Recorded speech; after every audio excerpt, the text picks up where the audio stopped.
ನಮಸ್ಕಾರ ವೀಕ್ಷಕರೇ, ನ್ಯೂಸ್ 24 ಕನ್ನಡ ಚಾನೆಲ್ಗೆ ಸ್ವಾಗತ. ಕಲಬುರಗಿ ಜಿಲ್ಲೆಯ ಕಾಳಗಿ ತಾಲೂಕಿನ ಅಕ್ರಮ ಗಣಿಗಾರಿಕೆಯ ದಂಧೆ ಮಿತಿ ಮೀರಿದೆ. ಕೋಲ್ಡಿ, ಅಲ್ಲಾಪುರ ಸೇರಿದಂತೆ ವಿವಿಧ ಗ್ರಾಮಗಳಲ್ಲಿ ಯಾವುದೇ ಅನುಮತಿ ಇಲ್ಲದೆ ಹಗಲು ರಾತ್ರಿ ಸೌಳು ಮಣ್ಣಿನ ಲೂಟಿ ನಡೆಯುತ್ತಿದೆ. ಈ ಬಗ್ಗೆ ಅಧಿಕಾರಿಗಳು ಕಣ್ಣು ಮುಚ್ಚಿ ಕುಳಿತಿದ್ದಾರೆ ಎಂಬ ಗಂಭೀರ ಆರೋಪ ಕೇಳಿಬಂದಿದೆ. ಇದರ ಸಂಪೂರ್ಣ ಮಾಹಿತಿ ಇಲ್ಲಿದೆ ನೋಡಿ. ಕಲಬುರಗಿ ಜಿಲ್ಲೆಯ ಕಾಳಗಿ ತಾಲೂಕಿನಾದ್ಯಂತ ಭೂಗಳ್ಳರ ಅಟ್ಟಹಾಸ ಮುಂದುವರೆದಿದೆ.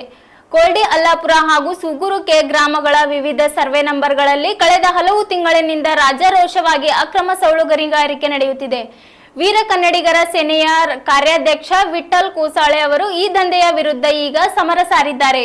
ಕೋಲ್ಡಿ ಗ್ರಾಮದ ಸರ್ವೆ ನಂಬರ್ 65, 90, 99 ಹಾಗೂ ಸರ್ಕಾರಿ ಜಮೀನು 88ರಲ್ಲಿ ರೂಟಿ ಅವಿಶ್ರಾಂತವಾಗಿ ನಡೆಯುತ್ತಿದೆ. ಇನ್ನು ಅಲ್ಲಾಪುರ ಮತ್ತು ಸೂಗೂರು ಕೆ ಗ್ರಾಮದಲ್ಲಿಯೂ ಇದೇ ಪರಿಸ್ಥಿತಿ ಇದೆ.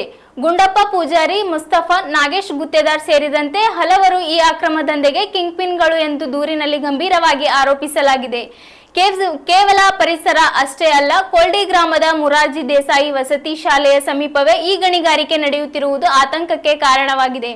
ಗಣಿಗಾರಿಕೆಯಿಂದ ಏಳುವ ಧೂಳಿನಿಂದ ಶಾಲಾ ಮಕ್ಕಳ ಆರೋಗ್ಯದ ಮೇಲೆ ಪರಿಣಾಮ ಬೀರುತ್ತಿದೆ. ಅಧಿಕಾರಿಗಳು ಸ್ಥಳಕ್ಕೆ ಭೇಟಿ ನೀಡಿ ಕೂಡಲೇ ದಂಡ ವಿಧಿಸದಿದ್ದರೆ ಹೋರಾಟ ತೀವ್ರಗೊಳಿಸುವ ಎಚ್ಚರಿಕೆ ನೀಡಿದ್ದಾರೆ.